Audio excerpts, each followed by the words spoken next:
It's always good to do our bit to help the environment, but for the students of Damascus College, that's just not enough. They're so passionate about tackling global warming and helping others around the world, they've just cycled across the country to get their message across. Morgan, what made you want to cycle across Australia for climate change? We wanted people to stop talking about the problems, and so we wanted to concentrate on what Australians can do to help reduce our environmental footprint. So where did you actually ride from? Darwin to Melbourne. So from all the way up the top to all the way down the bottom. How long did that take you? 11 days.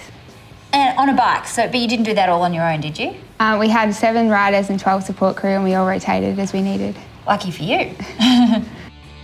Morgan is part of the college's energy breakthrough team that helped design and build this very special human-powered vehicle that took them on their epic journey. Mike, you're the chief engineer on this project. Talk me through the design. Well, it's an aerodynamically fed recumbent bicycle.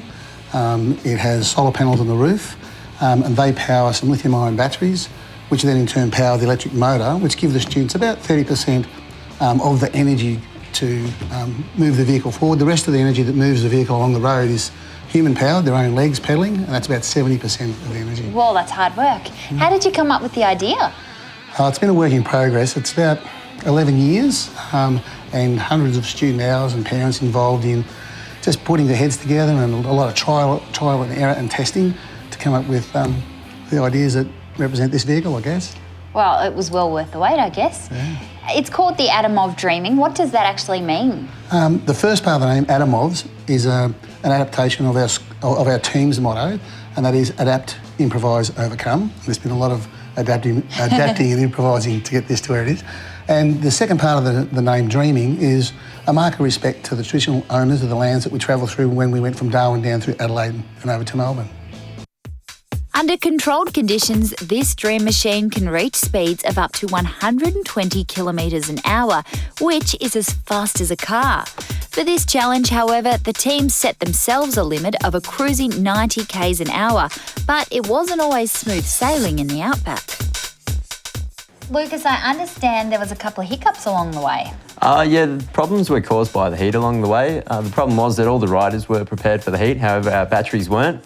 They were shutting down because of the heat, so we had to replace the circuit breakers. Wow, so how hot was it? The highest recorded temperature inside the bike was 48 degrees. Whoa, that's unbelievable. How much training did you do before you went? We've been in full training for 8 months, which has involved a lot of time on ergos, out on the road, and also in the heat and humidity chamber at the university.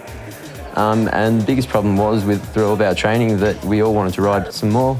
Really? You love the riding part? Yeah, everyone has a fantastic time in the bike. It's really fun. Okay, because it's solar powered, does that mean that you have to get up with the sun? Yeah, on the first morning, we're up at 3 a.m. to make it out on the road by dawn so we can make the most of the solar energy during the day. Whoa, that's unbelievable. And how far did you end up travelling? The total distance of the ride was 3,775 kilometres, which is further than Tour de France in half the time.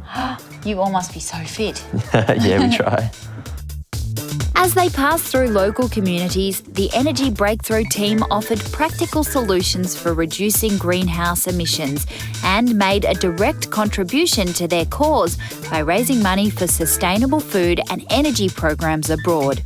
I can't wait to see what they get up to next.